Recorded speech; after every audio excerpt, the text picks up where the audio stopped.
రోషద్వేషాలకు అతీతమైన భావాలంటే ఆయనకి ఎంతో అనురాగం. మోక్షానికి అధీశ్వరుడైన మహానుభావ, శ్రీమన్నారాయణుడి ప్రేమస్వరూపమనే అమృత మహాసాగరంలో ఓల్లాడే భక్తుడు పంది ముట్టెలతో తవ్వబడ్డ పాటిగుంటల్లోని మురికి నీటితో మునిగి మురిసిపోతాడా? గొప్ప పరాక్రమం గలవారు యుద్ధవీరులకు నాయకులైన ఇంద్రవృత్తులు ఇద్దరు ధర్మాన్ని తెలుసుకోవాలనే ఉద్దేశంతో పరస్పరం మాట్లాడుకుంటూ యుద్ధం చేశారు. ఈ విధంగా పలుకుతున్న ఇంద్రుణ్ణి వృత్రాసురుడు యుద్ధానికి పురికొల్పాడు. ఉత్సాహం ఉరకలు వేసే మనస్సుతో వృత్రాసురుడు తన ఎడమ చేతిలోని పరిఘాయుధం గిరగిర తిప్పుతూ కుప్పించి ముందుకు దుమిగాడు. దాన్ని ఇంద్రుడిపైకి విసిరాడు. బ్రహ్మాండ భాండం బద్దలయ్యేటట్లా భయంకరంగా గర్జిస్తూ మదపుటేనుకు ఆబోతుపైకి దూకినట్లుగా ఇంద్రుడి మీదకి లంఘించి తన ఇనుప గుదియతో అతని ఎదురు రొమ్మును గురిచూసి కొట్టాడు. పిడుగుపడినట్లు తన గుండెలపై పడుతున్న ఆ పరిఘాన్ని సురేంద్రుడు తన వజ్రాయుధంతో రెండుగా ఖండించాడు. వెనువెంటనే పడక పైకెత్తిన ఆదిశేషుని మాదిరిగా ఉన్న అతని బాహుదండాన్ని నరికేశాడు. రెండు చేతులు మొదలంటా తెగిపోయి రక్తధారలు స్రవిస్తున్న వృత్రాసురుడు రెక్కల నరకగా దివి నుండి భూమికి జారుతున్న కులపర్వతంలాగా కనిపించాడు. మిక్కిలి ఎత్తైన పెద్ద దేహం, గొప్ప పరాక్రమం గల రాక్షసరాజు ఆగ్రహంతో కనుబొమ్మలు చిట్లించాడు. ప్రళయకాలం అందరి భయంకర జ్వాలల వంటి క్రూర కఠోర వీక్షణాలతో తేలి చూడరాని వాడై ఆకాశం అంతా నోరు తెరిచి పై పెదవిని నింగికి కింది పెదవిని నేలకి రెండు దవడలను హత్తించాడు. ఆకాశం మండలంలాగా నోట కుహరం మొదటి చివరలు తెలియకుండా ఉన్నది.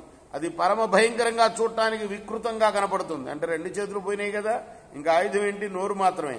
ఆ నోటిని ఆకాశం పై పెదవి అంటేటట్టుగా, కింద పెదవేమో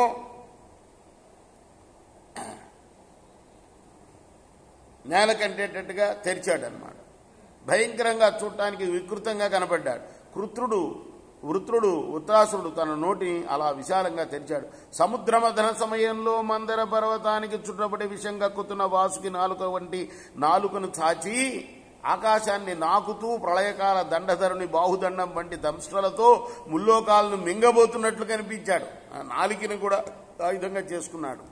ఆ అతిమాత్ర మహాకాయుడు కొండలను ఎగురుమీటుతూ నడిచి వస్తున్న పెనుకొండలాగా నడయాడే పర్వతరాజులాగా భూమిని పాదాలతో పొడి చేస్తూ, ఇంకా ఆ పాదాలు మిగిలినాయి కదా, భూమి ఆకాశాలను పరాక్రమించి ఇంద్రుడి మీదకి వచ్చాడు. కల్పాంతకాలం నాటి పృథ్వీదేవత నోరు అంటే అసురేంద్రుడి నోటి నుండి అగ్నికణాలు రాలిపడ్డాయి. అది చూచి అమరులందరూ కూడా గడగడలాడారు. లోకాలన్నీ హాహాకారాలు చేస్తుండగా ఆ భయంకరాకారుడు నాలుక చాచి కొండ చెలువ ఏనుగును మింగినట్టుగా ఇంద్రుడి వాహనమైన ఐరావతంతో వజ్రాయుధంతో సహా చుట్టి పట్టి అమాంతంగా ఇంద్రుడిని మింగేశాడు. రేపు మనం మిగతా కథని తర్వాత కథని 71వ భాగంలో చెప్పుకుందాం. శ్రీ సచ్చిదానంద సద్గురు సాయినాథ్ మహారాజ్ కీ జై. చేకోరా హారతి ఇదిగో సద్గురునాథ దేవా సాయినాథ. పాంచభౌతిక తత్వములానే హారతలిత్తుమురా. నిర్గుణం మగస్థితే వేడి అట్లి ఆకారం పొందితివో సాయిరాం. సర్వము నిండిన నీవే ఇంకను ఉంటివి తల్లివలే. రజోతమో సత్వము నుండి మాయడు జనించే బాబా మాయడు జనించే. ఆ మాయ నుండి వేరే మాయా ఏ తీరుగా వచ్చే.